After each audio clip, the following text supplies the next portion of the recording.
toddoba qodob oo adkeyn kara xiriirka lamaanaha.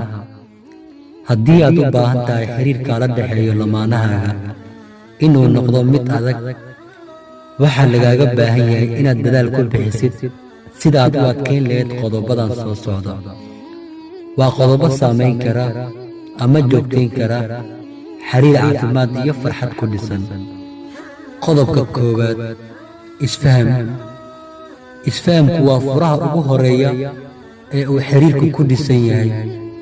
Haddii aad rabtid inuu jiro isfahan wanaagsan, waxaa lagaaga baahan yahay inaad ka hadashid waxyaabaha ku dhibaya shakhsiyan iyo inaad fahantid waxyaabaha lamaanahaagu dhibaya. Haddii aad tahay danayste jacayl, ma jiri karo isfahan wanaagsan. Si uu xiriirku u kobco, waxaa labada lamaane looga baahan yahay inay xal u raadiyaan dhibaatooyinka jira si ay u wadaagaan xiriir ay labadooda ku faraxsan yihiin.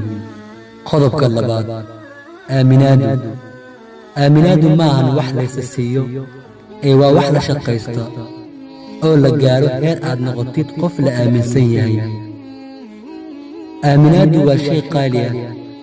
Haddii aad burburisid aaminaad uu kugu qabay lamaanahaaga, waxay qaadanaysaa waqti dheer inaad dib u soo celisid.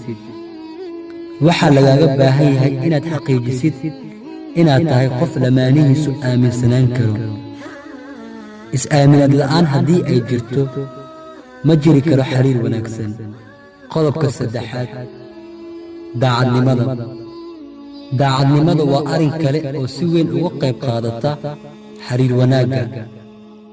Ma jiro qof jecel in been loo sheego, mana jiro qof jecel in la khiyaano. Khiyaanadu waa nooc ka mid ah daacadnimo xumo. Marka lamaanahaagu yahay daacad, ma jirto wax aad ka walwashid oo kugu saabsan. Marka aad tahay daacad, lamaanahaagu waxaad siinaysaa dareen, rajo iyo aaminsanaan.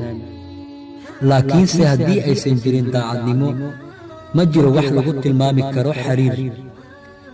Daacadnimadu waa shay aad loogu mahadceliyo oo dadka intooda badan aysan ka warqabin. Qodobka afaraad, xaqa lagu leeyahay. Waa muhiim labada lamaane inay ka warqabaan oo ay gartaan xaqa ay isku leeyihiin oo ay diintu sheegtay. Waa lagama maarmaan inay u laabtaan diinta si ay u sameeyaan cilmi baaris ku saabsan xaqa ay isku leeyihiin oo ay dadaal dheeraad ku bixiyaan sida ay noloshooda ugu dabaqi lahaayeen waxyaabaha ay diintu sheegtay. Qodobka shanaad, kalsoonidu. Kalsoonidu waa tiirka adkeyn kara xiriirka lamaanaha. Kalsoonidu waa midda isku keenta labada qof ee xiriirka ka dhexeeya. Lamaanaha waxaa looga baahan yahay inay isku kalsoonaadaan oo ay is-aaminaan.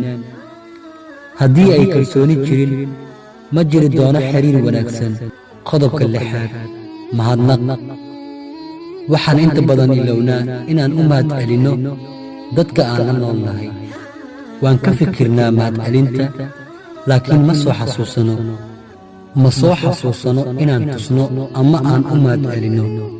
Waa dhacdo joogto ku ah nolosheena jacayl. Isku day inaad tustid qofka aad jeceshahay inaad maqsuud ku tahay. U noqo mid u naxariista, u noqo mid u mahadceliya, u noqo qof dareema, u noqo qof dareen iyo daryeelba u hayo.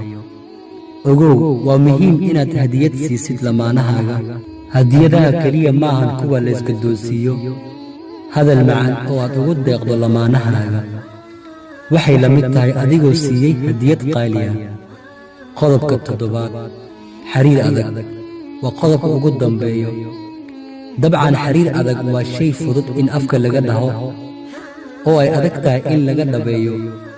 Si aad u samayso xiriir adag, waxaa lagaaga baahan yahay inaad si wanaagsan u baratid lamaanahaaga, sababtoo ah waa qofka laga yaabo inaad nolosha isla dhammaysataan.